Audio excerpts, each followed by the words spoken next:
दोस्तों, आप सभी ने आसमान में चमकते हुए ध्रुव तारा को तो जरूर देखा होगा। दोस्तों, आज की कहानी उन्हीं ध्रुव तारा के ऊपर है। दोस्तों, अगर आप चैनल पर नए हैं तो कृपया करके चैनल को सब्सक्राइब कर दें, वीडियो को लाइक कर दें। स्टार्ट करते हैं आज की अपनी कहानी। स्वयंभू मनु और शत्रुपा के दो पुत्र थे, पीरिवत और उत्तानपाद।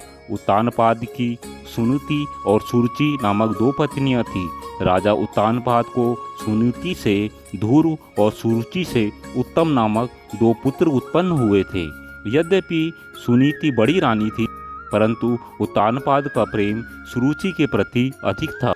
एक बार सुनीति का पुत्र ध्रुव अपने पिता की गोद में बैठा खेल रहा था। इतने में सुरुचि वहां आ पहुंची।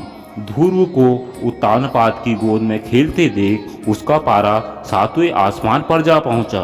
सौतन के पुत्र को अपने पति की गोद में वह बर्दाश्त न कर सकी। उसका मन ईर्ष्या से जल उठा।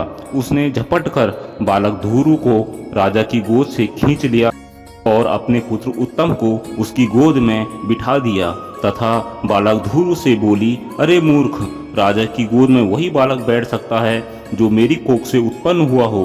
तू मेरी कोख से उत्पन्न नहीं हुआ, इसलिए तुझे इनकी गोद में या राज सिंहासन पर बैठने का कोई हक नहीं। 5 वर्ष के ध्रुव को अपनी सौतेली माँ के व्यवहार पर क्रोध आया। वह भागते हुए अपनी माँ सुनीति के पास आए तथा सारी बात बताई। सुनीति बोली, बेटा, तेरी सौतेली माता सुरुचि से अधिक प्रेम के कारण तुम्हारे पिता हम लोगों से दूर हो गए हैं। तुम भगवान को अपना सहारा बनाओ। माता के वचन सुनकर ध्रुव को कुछ ज्ञान उत्पन्न हुआ। वह भगवान की भक्ति करने के लिए पिता के घर को छोड़कर चल पड़ा। मार्ग में उनकी भेंट देवर्षि नारद से हुई। देवर्षि ने बालक ध्रुव को समझाया, किंतु ध्रुव नहीं माना। नारद ने उसके दृढ़ संकल्प को देखते हुए ध्रुव को मंत्रिक दीक्षा दी। इसके बाद देवर्षि नारद राजा उत्तानपाद के पास पहुँचे। राजा उत्तानपाद को ध्रुव के चले जाने से बड़ा पछतावा हो रहा था। देवर्षि नारद को वहां पाकर उन्होंने उनका सत्कार किया।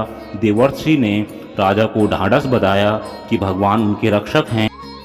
भविष्य में वो अपने यश को संपूर्ण पृथ्वी पर फैलाएंगे।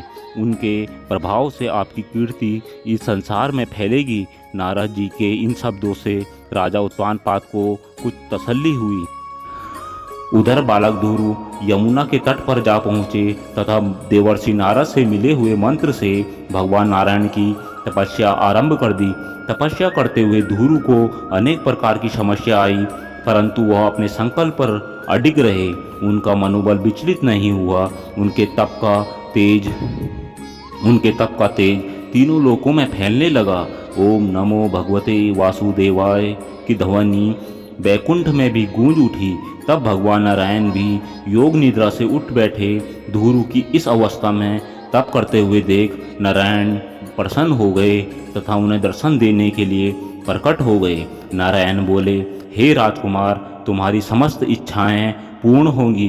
तुम्हारी भक्ति से प्रसन्न होकर मैं तुम्हें यह लोक प्रदान कर रहा हूँ, जिसके चारों ओर ज्योतिष चक्र घूमते हैं तथा जिसके आधार पर सब ग्रह नक्षत्र घूमते हैं।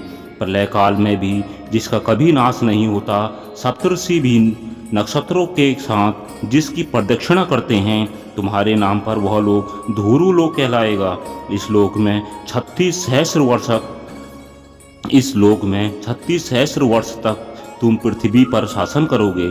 समस्त प्रकार के सर्वोत्तम ऐश्वर्य भोग कर अंत समय में तुम मेरे लोक को प्राप्त करोगे। बालक ध्रुव को ऐसा वरदान देकर नारायण अपने लोक लौट गए।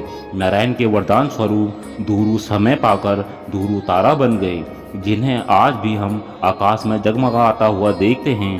धन्य है ऐसा बालक जिसने अल्प आयु में ही श्री हरि नारायण से वरदान प्राप्त किए। दोस्तों, उम्मीद करते हैं आपको हमारी ये पौराणिक कथा पसंद आई होगी। जल्द हाजिर होंगे आपके समक्ष एक नई कहानी के साथ। तब तक के लिए नमस्कार।